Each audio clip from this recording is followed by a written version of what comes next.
ချိန်တန်အရွယ်ရောက်အဖေရှာချွေးရဲ့ဝေချွေးမတိတ်တဲ့ဖေပြင်မတော့လဲဒါလေးမျက်နှာတီရာရဲ့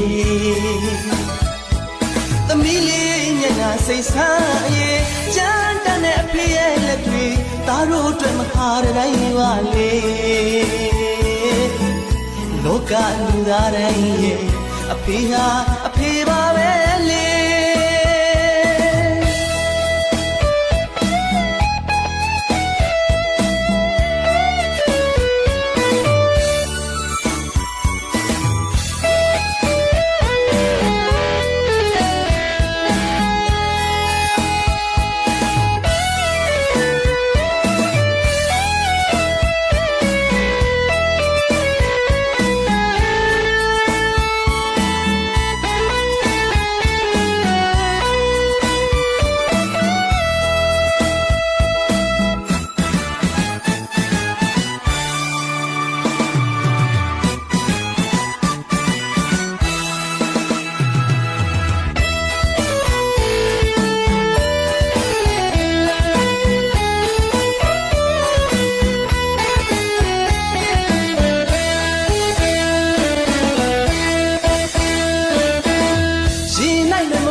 တို့ဘဝတနာရပါလေ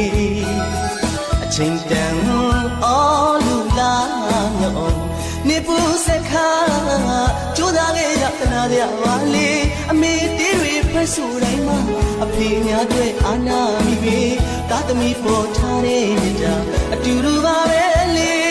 အဖေမရှိလေမနှောင်းတမရနဲ့ပြောဖို့မရစေလေသားတို့မိသားစုတွေအဖေဟာအဖေပါပဲလေ